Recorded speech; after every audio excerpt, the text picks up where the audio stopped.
Guys, we're in the middle of a pandemic and these are trying times. It's hard on our mental health, our mental state. And this is why I love our sponsor today, BetterHelp. They're the largest online counseling platform worldwide. They change the way people get help with facing life's challenges by providing convenient, discreet, affordable access to licensed therapists. BetterHelp makes professional counseling available anytime, anywhere, through a computer, tablet, or smartphone. It's brilliant. Sign up today. Go to betterhelp.com/solvinghealthcare and get 10% off sign-up fees. Welcome to Solving Healthcare. I'm Kwadwo Kyeremanteng. I'm an ICU and palliative care physician here in Ottawa and the founder of Resource Optimization Network. We are on a mission to transform healthcare in Canada. I'm going to talk with physicians, nurses, administrators, patients and their families because inefficiencies, overwork, and overcrowding affects us all. I believe it's time for a better healthcare system that's more cost-effective, dignified, and just for everyone involved.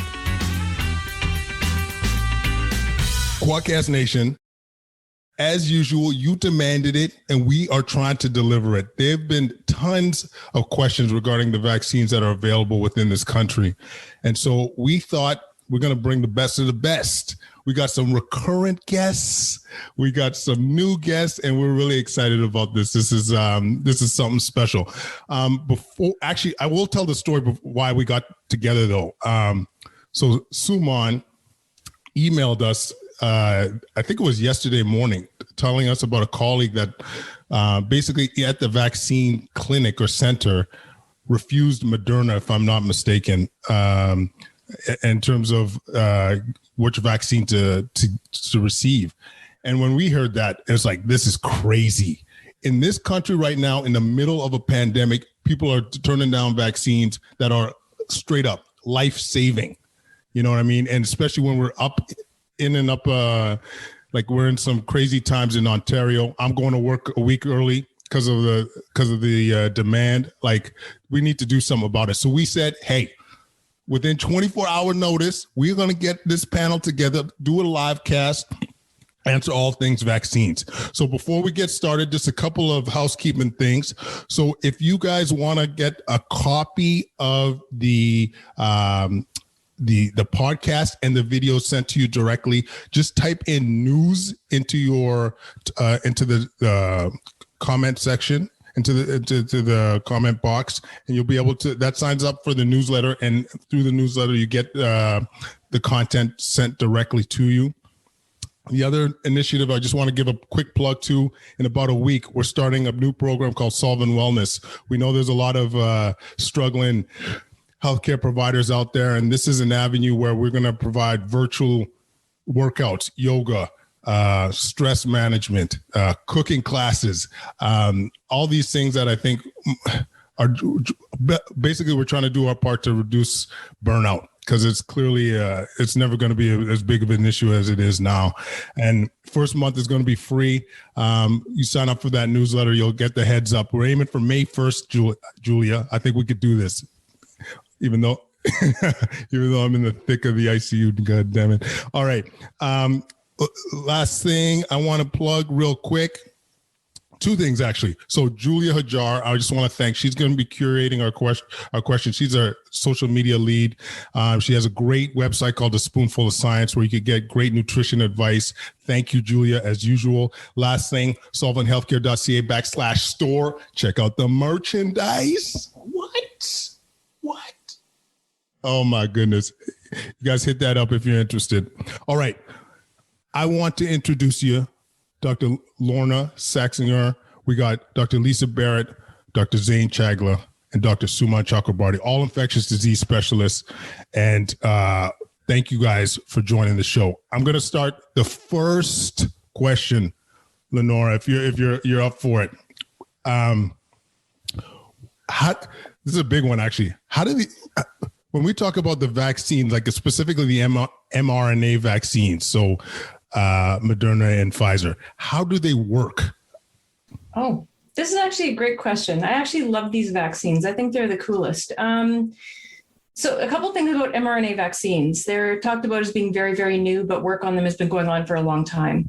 And the only reason that we didn't have any come through before COVID-19 was because we didn't have epidemics of the diseases that they were made for with enough cases to be able to test them. So a lot of vaccines were just kind of developed and, tested to a certain extent. And then as soon as COVID-19 came along, they pivoted to start working on COVID-19, like the day after the sequence was published. And so we're not starting from nothing. And they basically use a lipid kind of formulation, a fatty formulation, to deliver a tiny fragment of the code for a viral protein.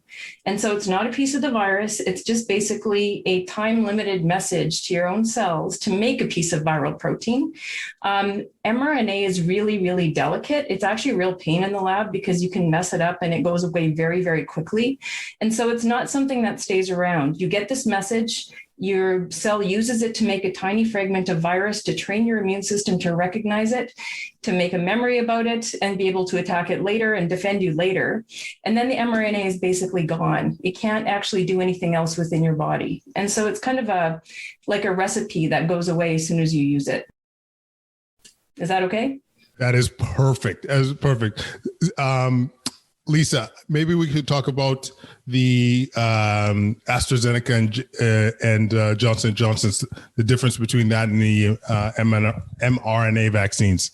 Yeah, so they're different platforms, what we call platforms. And all that means is that mRNA is a little message to your cells, like a little love note to give you a message about the spike protein of SARS-CoV-2, whereas the Johnson & Johnson or Janssen and AstraZeneca and those vaccines actually insert the little love note into the backbone of a dead virus that floats around quite a bit. It's a cold virus called adenovirus. If you want to be cool on Friday night at the cocktail party, you can talk about the adenovirus. There's no cocktail parties right now. Hey, virtual. I'm on the East Coast. We still believe in virtual get-togethers only. So basically, this cold virus backbone gets the little love note. Because we know that the common cold gets into human cells pretty easily. This doesn't replicate, doesn't divide, doesn't actually cause a cold. Impossible for that to happen. It's dead. Sends a little love note in, sends the spike protein in, and educates your immune system. And the rest of the story is very similar to what happens with mRNA. Doesn't get into your DNA, doesn't become part of your genetic code. No matter how much you might like to be better after your vaccine, from a DNA perspective, you will not be. So this is slightly different, but same little love note of the spike protein, different backbone, and also very safe. We've used it for ages, but never to do this with an infectious disease backbone. We've tried it with Hep C before. We've tried it with some other diseases. This is the first one for a non-chronic virus. So very cool, very exciting. Well, Lisa, let me tell you, I was quite excited to get my love note. Okay, you know what I'm saying? Absolutely. Zane, I think this one might be for you. What does, when you hear vaccine efficacy, what the hell does that mean? Well, I'm glad you gave him this one because I can't. So there's a lot of points here. Right? I got love for you. I got love for you. Yeah, the hardest one's going to Suman, I'm sure. So, again, there's ways that this gets misrepresented out there where it's like, X% of people who get the vaccine get COVID. That's not it. So literally, we're taking a bunch of people in today's world. We give half of them the vaccine. We give half of them a placebo. Or in some of the real world studies, we look at people that are unvaccinated that are pretty similar. And we see just living day-to-day life. What percentage of people get COVID who get vaccinated? What percentage of people get COVID who are unvaccinated? And that really is vaccine efficacy, the difference between the two groups living in this world. How many get COVID with the vaccine? How many get COVID without the vaccine? And it's important, we talk about efficacy as just mild. So just, having COVID-19 and a symptom, moderate, having COVID-19 and a few symptoms, some of which are slightly concerning, sometimes needing, hospitalization, severe, meaning hospitalization, needing medical care, and then obviously critical, meaning ICU and death as the last bit. And so, we can compare these vaccines in their symptomatic mild COVID-19, and AstraZeneca and Moderna and Pfizer are 95%, AstraZeneca 70 to 80%. But again, that's the mild cold. That's the minor symptoms. When we talk about efficacy as it compares to severity, so people that are hospitalized, people that die of COVID-19 that get the vaccine as compared to placebo, it is incredible. All of these vaccines, essentially all of them, after they start working, after there's time, after their dosing regimen, even after the first dose, the amount of severe disease is minuscule. The hospitalizations are low, in some trials, 0. And again, deaths are really not described. There are no real deaths that have been described in these trials in people who have gotten a full series of vaccines. And, it's incredible. There's data that actually just came out from the United States of the people that are fully vaccinated that eventually died of COVID-19.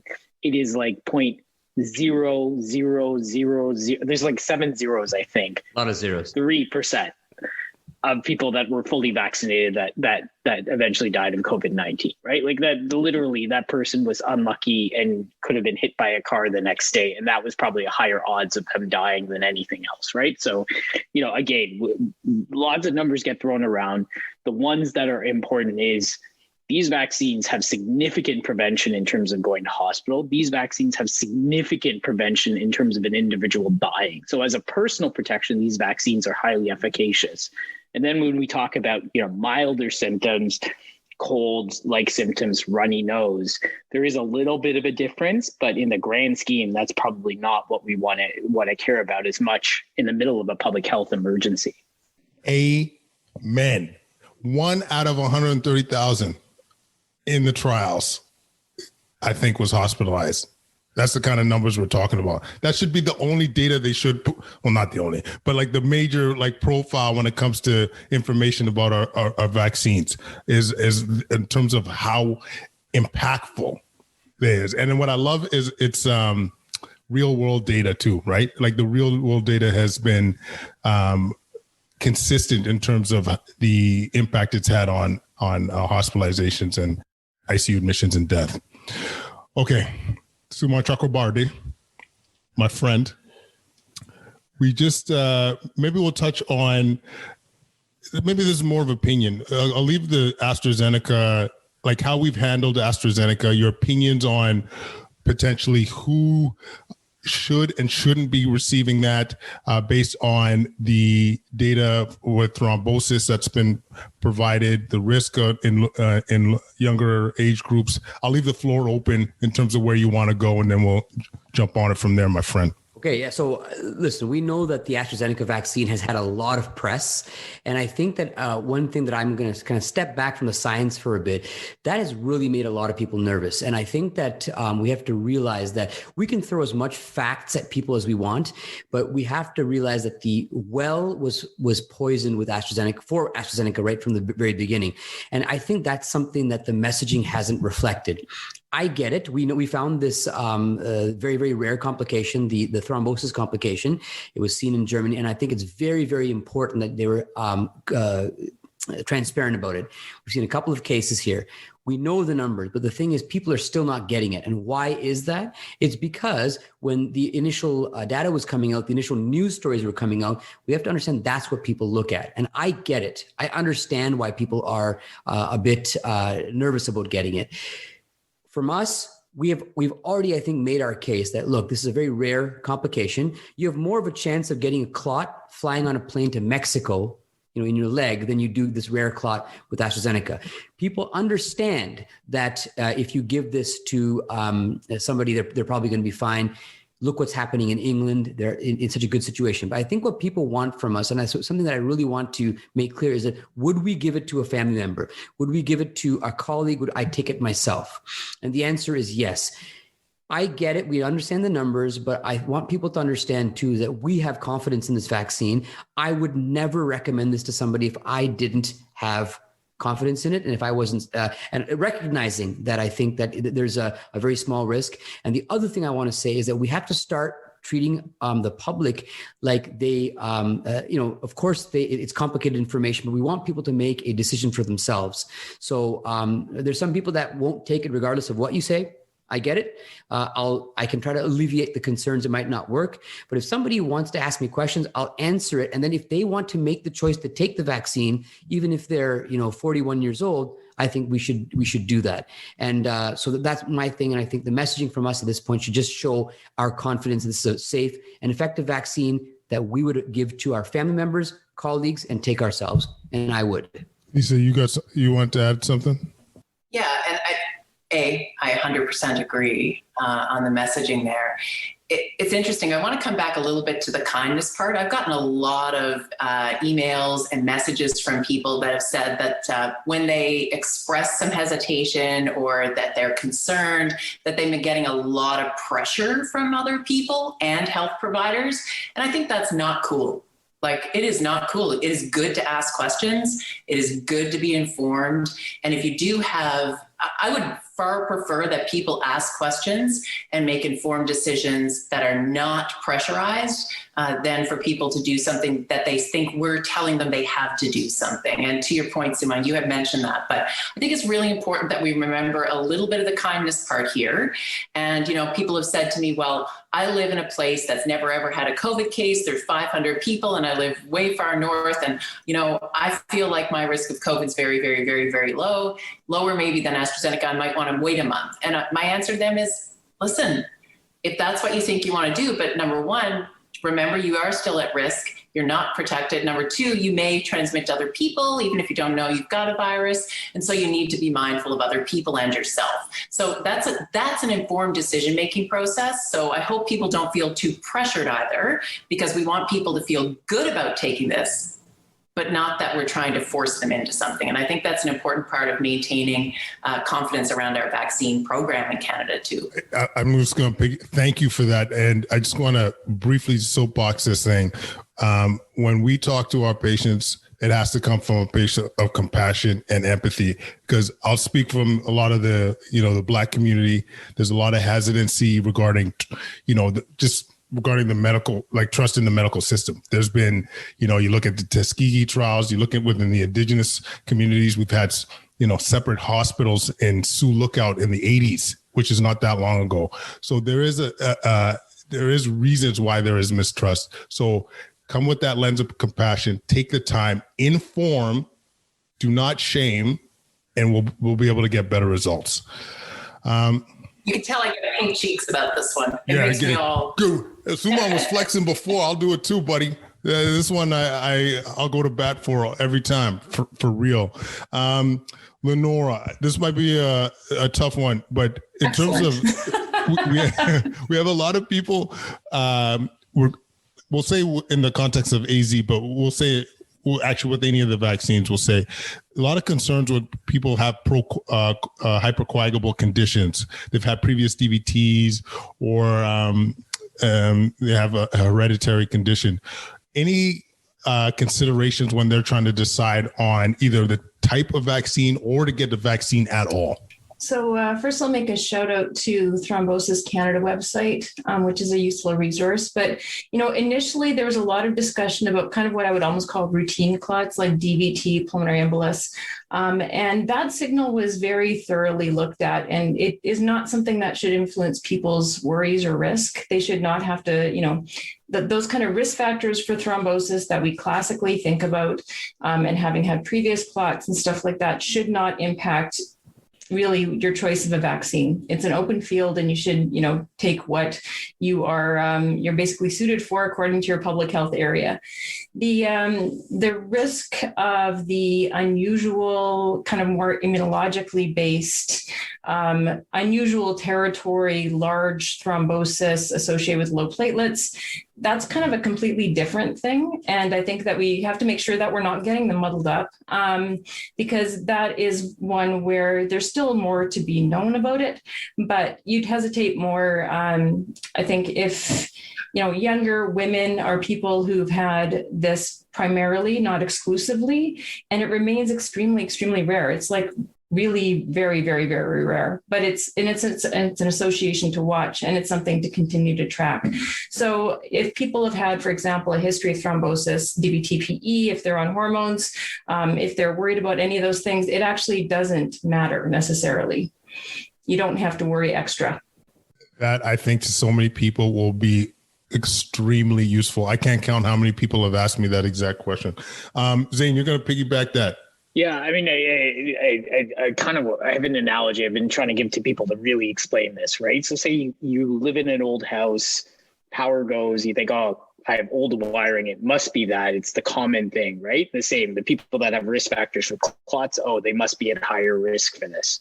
You go down to your wire room and no, actually some ice chewed the cords apart. And that's really why your house is out of power. It's a random event. You couldn't have predicted it. It's random to certain people. But that's the reality of this, right? It's not the typical traditional risk factors. It's a random event that occurs in a set number of people. And I think that's the big point of this, right? And so we have to give risk benefit arguments as we talked about. You know, this is a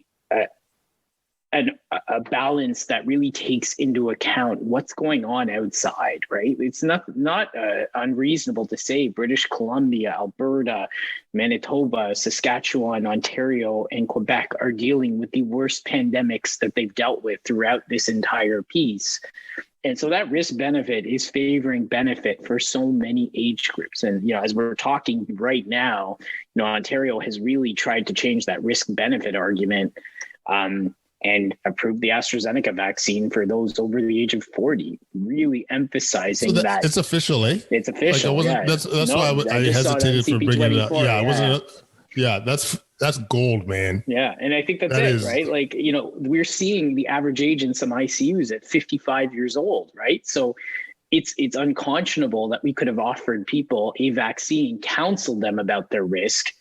Now we have ER docs and primary care docs that recognize how to diagnose this disorder. We have people on call 24/7 to deal with this disorder, but we are running out of ICU beds. We're running out of hospital beds. And if I could give this vaccine and lower someone's risk of hospitalization in 2 weeks by 80 to 90%, you know, I think that's something that needs to be balanced with all of this. And in Ontario, that balance really favors this. It may not favor it in other places where the pandemic is in much better shape. But right now in Ontario, for most age groups, that balance favors getting the vaccine compared to not getting the vaccine. Yeah. And yeah, go ahead, Lenore. Well, I was just going to say, you know, it makes me think of what was going on in the UK. The UK brought their B117 surge under control with the same vaccines that we have available right now and public health measures. So all those things are important. And they actually, I remember they hit 1,800 deaths per day, like 1,800 deaths per day. And now they're down to like well under 100 deaths per day using the measures that we have at our disposal right now. And I think that like they have like a handful of cases of these clots, like literally a handful. And you're comparing that to 1,800 deaths a day. Like that's a very important real world example of why we have to use all the tools we have right now. Like we don't want to go there, and we have the same tools to bring it under control right here. Wow. No, when you put it into that perspective, I think that really clarifies the issue. But I got to say, as someone in Ontario and seeing the patients in the ICU, that most of my patients in the ICU couldn't get wouldn't be eligible for the vaccine for a while. So this is a huge step in the right direction. So Lisa, I get a ton of these questions about I'm pregnant and I'm not sure whether to take the vaccine or not. Any thoughts on that question? Lots of thoughts. So right now, there's no evidence out there that being pregnant, there's not a lot of evidence, period, but increasingly in the real world, it's amazing how often people are pregnant who didn't think they were pregnant and actually got vaccinated. And that's an emerging piece of information that's being collected from around the world. And certainly there have not been signals that this is unsafe at all. There are some early indications, and some of the gynecologic society and obstetric societies have started to look at, including within Canada, whether or not if you get COVID-19, you may actually get more significant disease. And of course, that has a risk for babies. So actually getting vaccinated, not only is it probably very safe, but also very much so, you don't want to go down the road where it might actually be harmful. Getting any critical illness when you're pregnant is bad. And COVID-19 and the variant disease is guess what, becoming increasingly more deadly and in younger people. And that's who gets pregnant. So overall, this is a time when if you get offered a vaccine, talk about it with your health provider. I still tell people that because there's lots of concerns and other bits to go in there. But really at this point, particularly with some of the signals even being seen in Canada and some of the obstetrics and gynecologic associations saying, hey, this may actually be, COVID-19 may actually be worse in people who are pregnant, then you really do want to get all the protection you can. That doesn't say stop doing all the other stuff. Of course, I am the hobby horse on making sure we don't throw out the rest of the toolbox as well.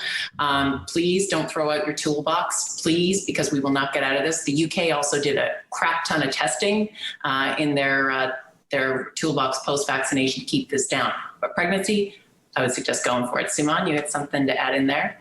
Yeah. So where I'm in Peel, which is one of the, along with Scarborough, the hardest hit regions in the province. And in the last 2 weeks, we've been seeing a lot of pregnant patients.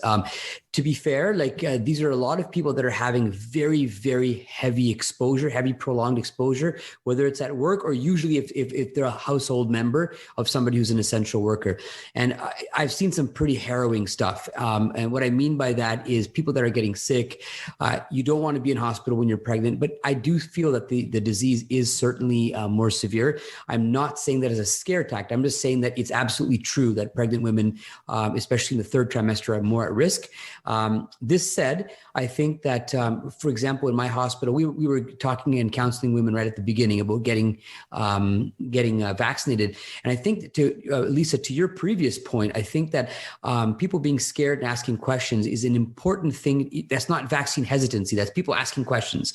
And I think a lot of what we were able to do is address those questions, reassurance, and give something that clearly works. So I really wish we could give everybody vaccine, to be honest, but this is certainly something that we need to really look into because it's a risk factor, especially with the variant.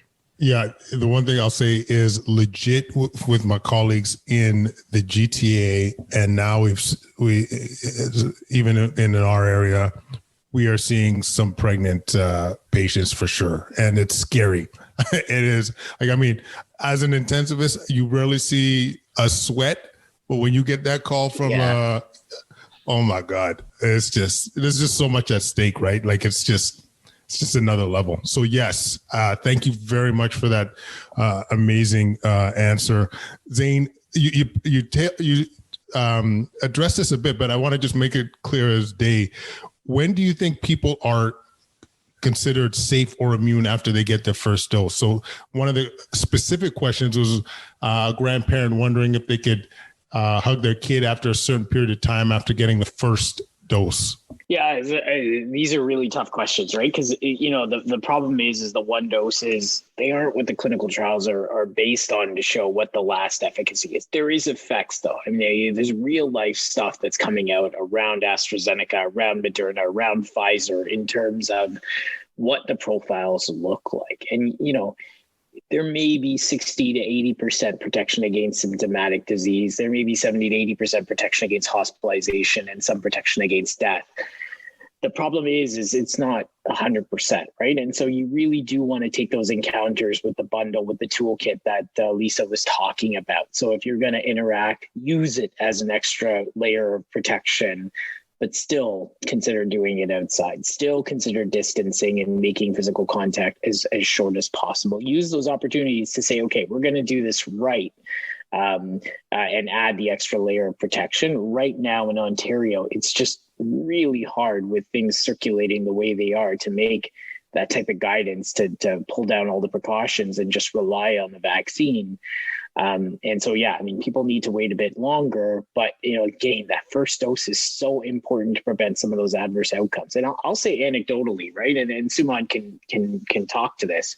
The patients I've seen that have broken through, that have needed hospitalization after, a vaccine in a couple of weeks, they were the patients I would expect to be doing terribly when they showed up to the hospital, right? They were the ones, the 70-plus-year-olds, lots of risk factors. They're the ones that should be super, they have B117, they should be super, super sick. And they're ill for a day or two and they turn around, right? Meanwhile, we have 50-year-olds showing up with B117 that need to be intubated in 10 minutes. And so it's miraculous, right? Even those breakthrough cases, even if they make it to hospital, seem like they're doing much better than the average population that gets through after that first dose. And again, we don't have great therapies at hospital. We have steroids, we have tocilizumab, we have remdesivir. We don't have much else. The shift is 4-8% in terms of reduction of mortality, maybe a bit higher if you make it to the ICU. But if you can reduce your mortality by 80% by getting a shot, like, that's ridiculous. We have nothing else that can do that right now in the pandemic. I was wondering if I could just pop something on the timing of protection thing, because I've had a lot of people kind of inform me that after, the shot, people are kind of getting fairly bold in their activities, by which I mean, not necessarily using the same precautions to the same degree that they did before. And it's super important that people realize that we don't really consider the shot to be really doing things for the first couple of weeks. And then the protection, starts. And actually, the patterns are a bit different. The mRNA vaccines, you get like over 90% of the protection really from week 2 forward, but we don't have much detail around what it does after that, because in the trials, they then got their next dose at a really tight intervals, so the trials could be done quickly. So at 3 to 4 weeks. For the AstraZeneca, it's actually a really fascinating thing, because the protection against severe disease starts super early, and then it just keeps on marching up and marching up and marching up all the way out to 12 weeks. And then at that 12 weeks, for all we know, the first dose protection is still going up, but that's actually a really good time to get the second dose. And so people are getting hung up on things, but they should be aware that that first dose protection is really significant. The only problem is we can't put enough numbers around it, and we can't put enough numbers around the risk of transmission after vaccine to be able to say, okay, now it's a get out of jail free card. There's a lot of work going on in that, and I think we're going to have clarity. But for the moment, you can get your first shot, and from 2 weeks to 3 weeks after that, you can actually feel a lot more comfortable and confident when you're going about your business, that you're protected against severe disease. But we're kind of asking people to act like they haven't had their shot for a while yet. But I do think that's going to change. Yeah, and just to kind of add a little bit into that, I spend my life in an immunology lab, right? All I do is look at T cells and B cells. This is like my world. And I love to think of all those T cells and B cells out there being all protective 2-3 weeks after. But as opposed to asking me, what can I now go do? Can I go do everything? I say, listen, the highest risk activity is still the highest risk activity, because this is not like the vaccine is amazing at preventing hospitalization and the like. But if we're going to get out of this pandemic, we're going to take the highest risk indoor closest activity, and we're still going to try and avoid that no matter how many shots of the vaccine you've had for quite a long time. That doesn't mean it doesn't work. It means it works really well. And this makes everyone have chest pain, but this is still a good news story. You don't throw condoms out, just in a sexual activity analogy, just because you have some protection against some STIs. You still use the condoms. So you still, in terms of activity and behavior, the highest risk activity, indoor, concentrated, is still not going to go away. Trying to be a little bit more careful even after your vaccines for quite some time. That doesn't mean that life is not going to get a whole lot more normal, to Lenora's point. But, you can't throw out the condoms too. Quote of the night so far: do not throw out the condoms, Dr. Barrett. Absolutely not. That's actually not bad advice, period, I think. Quadcast Nation, you heard it here. You get it all. I'm telling you. Suma, were you following up, or am I just asking you a question? Sorry. No, I think you're asking me a question. Okay, I'm just asking you a question. Okay, so I think what they said was amazing. Yeah. So the common question that we get, and this has come up actually locally quite a bit in terms of timing of between doses, and thank you, Lisa, for talking about Lenore and Lisa talking a bit about that. But just to be clear, like, what's your opinion? Like, we have a lot of healthcare providers that are a bit anxious because they're not getting their dose within. Or waiting till a 4-month interval between before getting it. So, any thoughts on that, Suman? Yeah, so I'm a student, as many of us are, of Jay Keystone, and Jay Keystone was big into clinical vaccinology. And one of the things that he used to always say, and I'm not saying you can go with this all the time, but he used to always say the problem with vaccine multiple dose intervals is not necessarily them being too far apart; it's being too close together. You might lose some efficacy. Lisa, by the way, if I say something egregious, I want you to actually put a follow up with Lisa here, because you can. It's automatic. But, you're up, Lisa. Just to give a real life example, and I'm not saying that the COVID vaccine is hepatitis A vaccine, but for example, you can have the second dose 6 to 36 months later, right? And the point is that the immune system doesn't work like a tank that you're half filling then full filling. You're giving a certain amount of protection that Lenora was mentioning. It goes up. It might even be going up past 28 days. We don't know. And that second dose is just really kind of fortifying that and elongating the response. So I think that we don't. The problem is we don't have that information. It's not well documented yet. So I think that it's actually possible that you could go 6 months, maybe. I don't know. That the second dose is fine. But the point that I'm trying to make is that right now, when we don't have the full information, whereas 4 months might be fine. I just think that, especially in an emergency where you're not 100% sure about that, I can understand going to 3 months. We had some data with AstraZeneca, but going well beyond that is just a bit, in my mind, was a bit of a move that didn't have the evidence behind it. We may get it later and it might end up proving right. But I think that just given the situation we're in, we want to do something that's based on the evidence we have at the time. Abundance of caution. And just, I do though like the idea of getting as many first doses into people as possible. We just have to be careful about our elderly people on chemotherapy, transplant patients, because they might not get that same protection with just a single dose. Lisa, anything to add to that?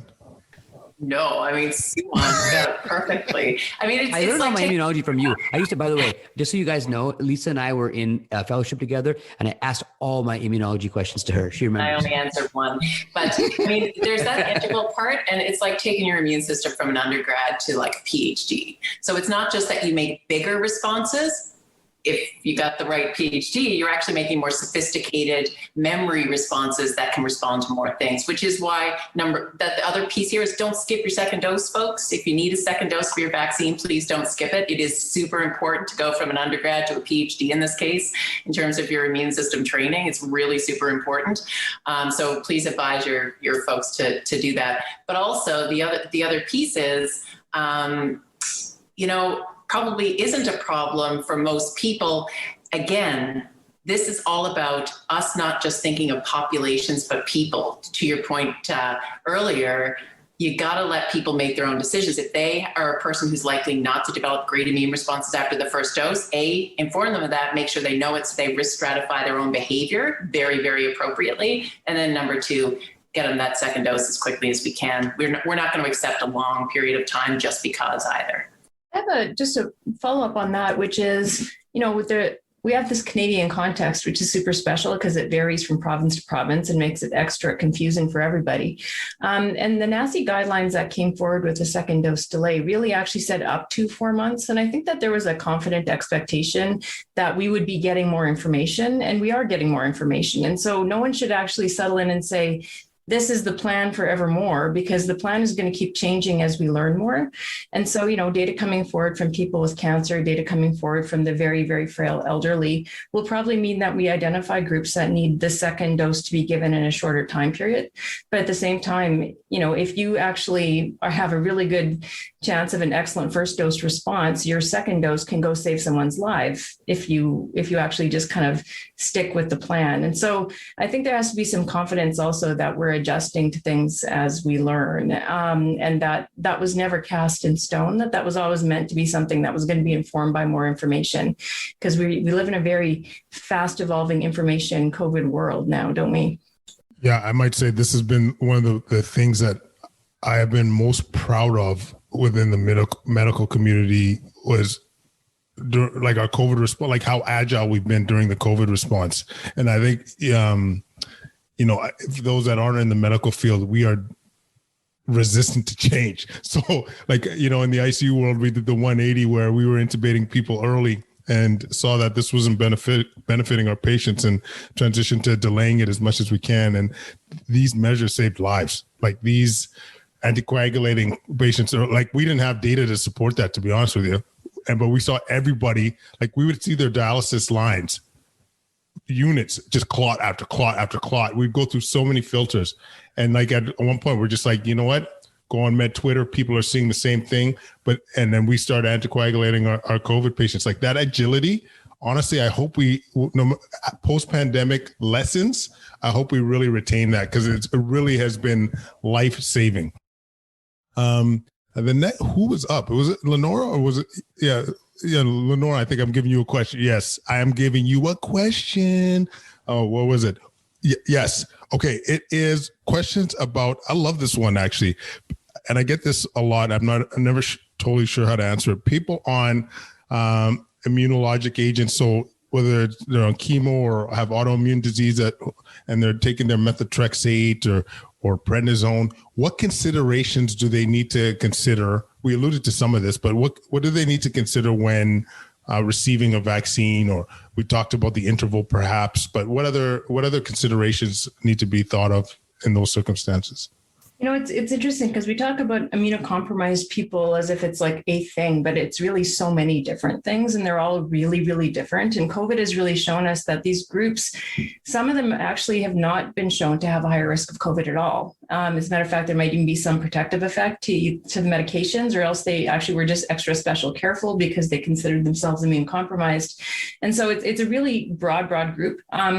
But the issue around vaccine efficacy and timing people whose immune system might be a little different is one that's evolving pretty quickly. It seems pretty clear that some medications, like people are on rituximab and kind of allied medications where you basically can't make antibodies for a while, there are definitely some considerations that you should make around that. For a lot of the other common immunomodulating drugs that are being used, it's really less clear whether there's any point to trying to gain the timing, just given the half-life of the drugs.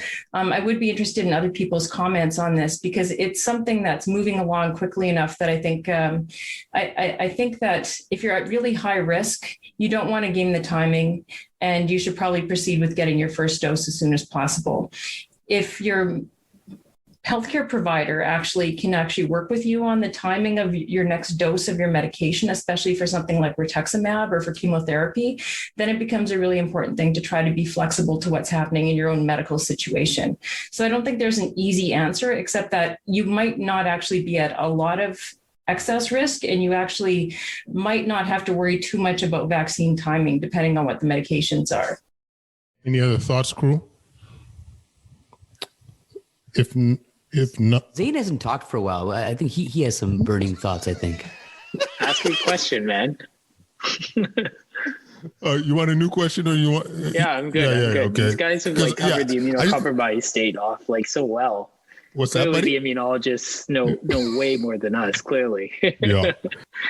My next question, actually, this one's gonna go to Lisa, actually.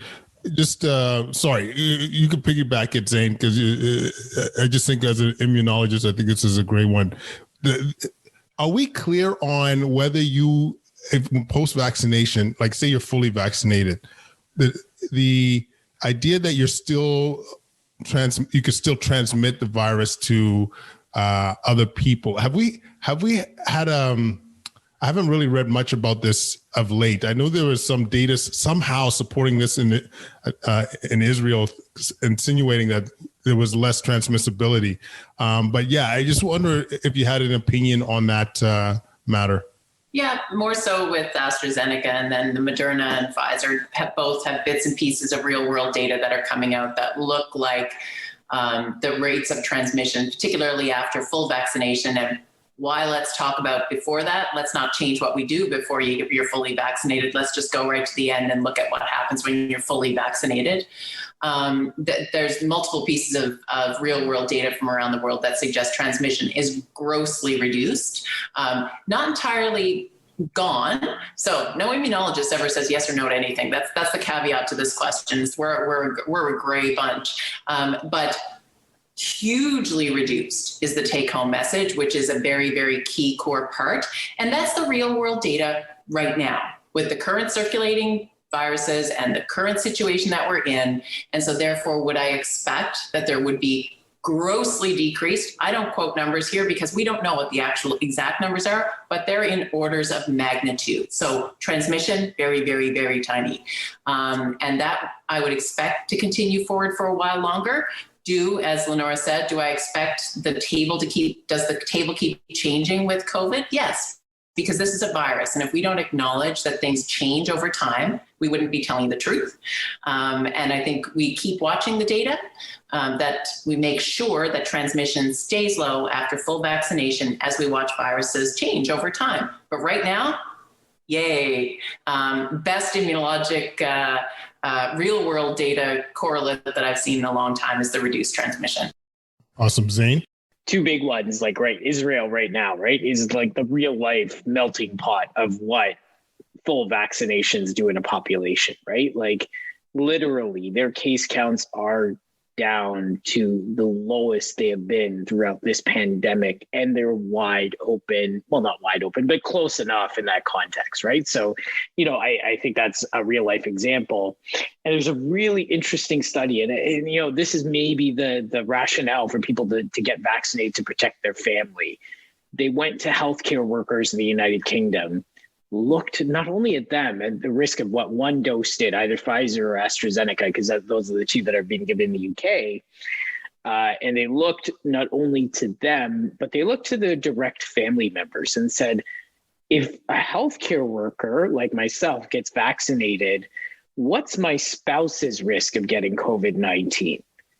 It's reduced by 30% with me getting one dose of a vaccine. That's ridiculous, right? Like, someone else in my household reduces their risk by 30% because I got a vaccine. Not that they got a vaccine, I got a vaccine. And even that 30%, right? My wife gets her risk reduced by 30%. Guess what? She can get COVID from other people in her life, or kid at daycare, whatever. And so that's probably an underestimation of that true effect, right? It basically, takes me as out of the equation into infecting her, at least minimizes me in the equation of infecting her. And so people who are on the fence about making the decision about, their own protection for their family, for their kids who may not be able to be vaccinated for some time, you're reducing their risk of getting COVID-19. And there's good data to suggest it by a decent degree by just the fact that you get one shot of vaccine. One thing I'm going to add to this discussion, I think it's important for us to recognize this, is that we also have to remember we know all the numbers. There's some numbers, there's doubt, there's all this blah, blah, blah. From the public standpoint, there's a big divide, I think, in what we're looking at with all the data and all this caution and what the public thinks. If we start to tell everybody that, look, there's no concession to be given, and Dr. Vinay Prasad talked about this a lot. You guys know him, Dr. Monica Gandhi as well, on the podcast. I think they did with you, actually, Kwadwo. Very recently, if you're not providing a concession to people, I get it. When you start to tell people that they can do stuff, the risk of COVID goes up. You're not going to do that in Ontario today, right? But the thing is that if you don't give people a concession of something they can do once the vaccine is there, or something they can look forward to in a short term, you're going to lose public buy-in. Lots of people are saying, what's the point of me getting the vaccine? I still think, though, the reality is that people want to get the vaccine. They know why it works.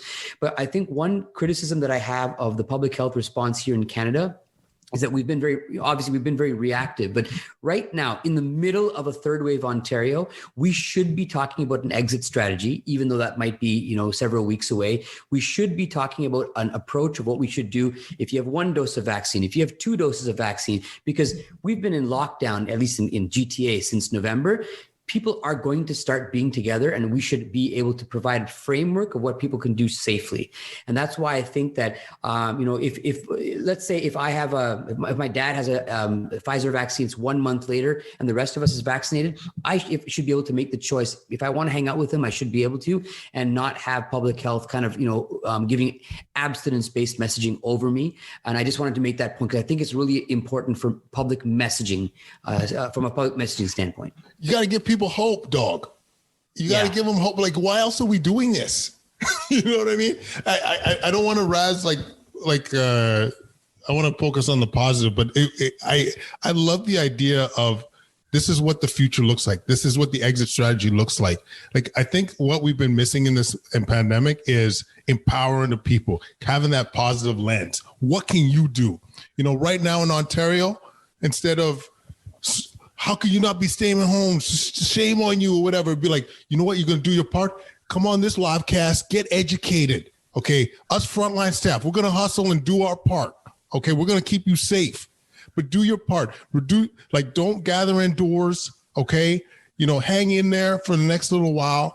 But if you could get vaccinated and you're hesitant, you're worried about it, get informed, talk to somebody. But let's all try and do our part to get through this, because at the end of the day, we could get back to normal life through this. We will get back to normal life. Give the examples. Look at Israel. Look at what's UK is starting to come through. Look at parts of the States. Let's show hope. Let's stop shaming. Sorry, I got to preach a little bit, getting a little sweat here. You know what I'm saying?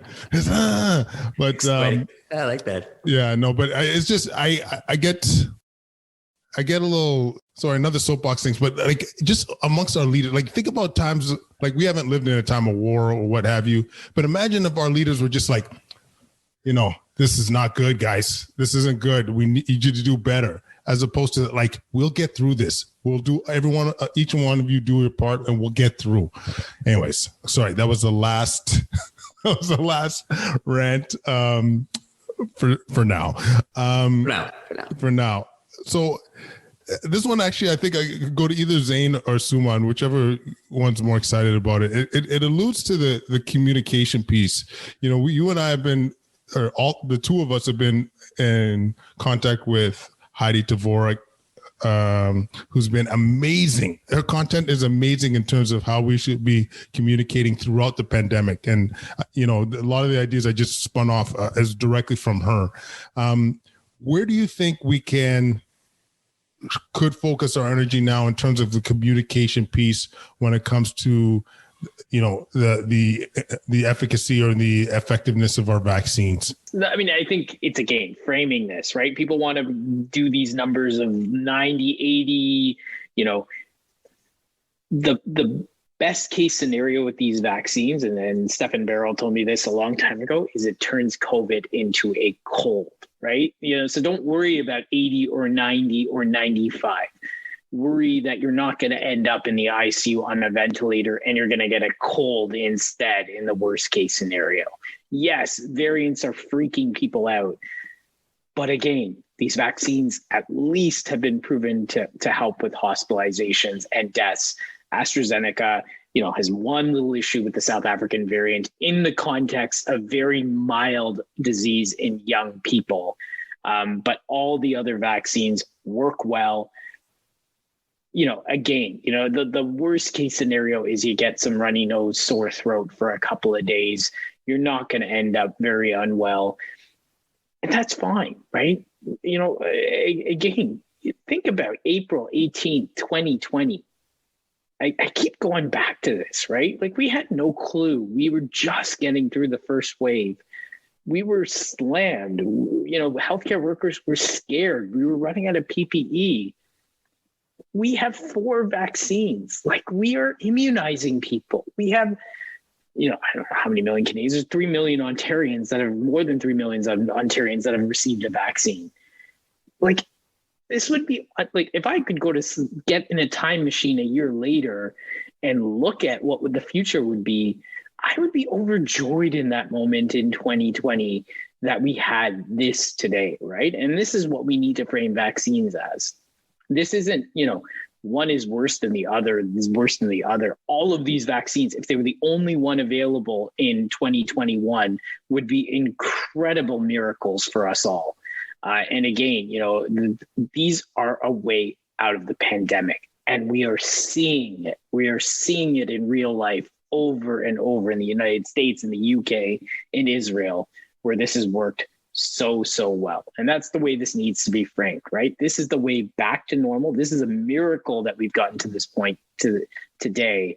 And again, these are the vaccines that in the worst case scenario turn COVID into a mild cold. In the best case scenario, you never knew anything happened. And again, those exposures lead to nothing else, basically. The one thing I will say about the messaging part too, just to add on to this, Zane, is that giving people power, and Kwadwo, you mentioned this as well, works. Telling people they are the master of this and it's not the government, and meaning it. In small parts of the country, we tried to do that a little bit and it works. We don't have any AstraZeneca waiting in the cupboard. People took it, even when there's no COVID here at the moment. Well, not much COVID here at the moment, because they felt that this was their part in the COVID response. And I think we've failed to capitalize on making people a part of the response by including them early on in every event, and then to follow that through by making sure that they know that they are the response. It's not the government. It's not something that Public Health Ontario does or doesn't do. They're in a good way, not in a put pressure on people kind of way, but what do you need and want, and then give it to people. And boy, look at that. Even when there's no risk of COVID or low COVID, people are taking AstraZeneca. People are getting tested, and they're going to keep getting tested. So I think that this piece of empowering people is not small or trivial, and we've missed the bus in most places in Canada, and that's a shame. Preach, Lisa. Preach. That was dead on.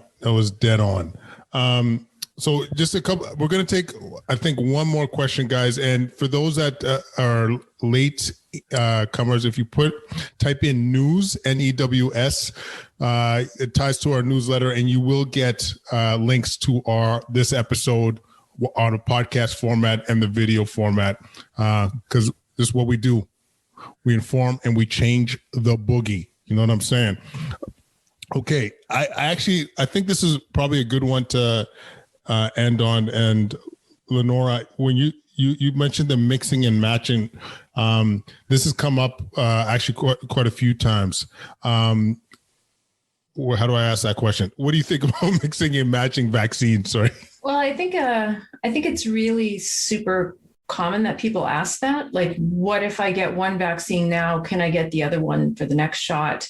And part of that is driven by people having kind of this idea of some are better than others. And they're like, well, at least will I get the one I really want for my second shot? And I think that's actually not really quite the place it needs to come from. But I was going to point out that sometimes in some other diseases, mixing and matching different types of vaccines actually gives you a better immune response. And there's a couple of studies going on right now, at least 2 studies going on right now. They're mixing and matching non-replicating adenovirus vector vaccines and mRNA vaccines. And my guess is, and this is totally a guess, that it'll probably be fine. It might even be very good. And so if people are kind of worried about which one they get, know that you might end up getting a veritable smorgasbord of options actually as you go through your life over the next several years. And that, you'll probably have an opportunity to sample many different fine vaccines, and not to get too hung up on the first one. Well put. Actually, there's one other one that I'm going to leave. If anybody wants to touch, I'll just put it this way: any opinions on vaccinating children? Yeah, I mean, I don't think it's a prerequisite right now until things get under control and there's clinical data. But I will say the Israel experience is actually really, really impressive of what it did to kids. But they weren't vaccinating kids. No. They weren't vaccinating kids, but they vaccinated everyone 16 years old and up. And guess what? Rates fell in those under 16. It's almost there's no one to infect. Exactly. Yeah, it's almost like a herd of people that have immunity that protects the kids. It's almost like pediatric infections are a reflection of what's happening in the community around them, rather than them being vectors of massive spread. But Yeah, and so I mean, we have data for at least Pfizer to age 12. Pfizer, Moderna, AstraZeneca, and Johnson & Johnson, I think, are all doing the pediatric trials right now. And so, they will be vaccinated at some point. It's interesting because vaccination in children as a long-term strategy, we use things, there's data around influenza vaccine potentially in children that actually protects the adult community as part of it. But, for a short-term strategy right now, put it into the people where it's approved and safe. I don't doubt that it's going to be, they're going to be effective in children. It just needs to be proven with time, given the immunologic responses, especially, kids over the age of 5 really start mimicking adult responses for the most part. It doesn't need to be done now. It will probably be done at some point in the future. It will probably be a part of kids' routine immunizations in the future, as with other vaccine preventable diseases. At least, as we talk about population-based controls long term. But for now, it's probably not on the table for a few months. But they're protected from you guys getting vaccinated, right? That's the big thing. Yeah. Thanks for that, Zane. I wasn't sure if that was a dicey one or not. Yeah, no kidding. Guys, Lenora, Lisa, Zane, Suman, I gotta really thank you guys for taking the time to do this. This was, 5 busy docs, all of us together. And, I want to put a point of emphasis too, guys. Like, this is how strongly we felt about the issue, that we, within 24 hours, were all saying like, yeah, let's jump on this. Let's do this. Let's address the public's concerns about vaccines. And once again, with that lens of compassion, with empathy, with information, empowering people with information. This is our ticket. And honestly, this was, I know it's going to mean a lot to people. And I am personally, I wouldn't do this if I didn't think it was going to affect some lives down the road. And so I just wholeheartedly want to thank you guys for taking the time. Julia, thank you for setting this up. Actually, Julia, give you props too. You brought this up about a month ago saying we should do a show on hesitancy. And luckily we were able to make it happen. So guys, thanks so much. I'm indebted to you for a while, and we're going to keep hustling. We're going to keep hustling, y'all. We're going to get through this. We're all almost going there. to get through this. Absolutely. Amen.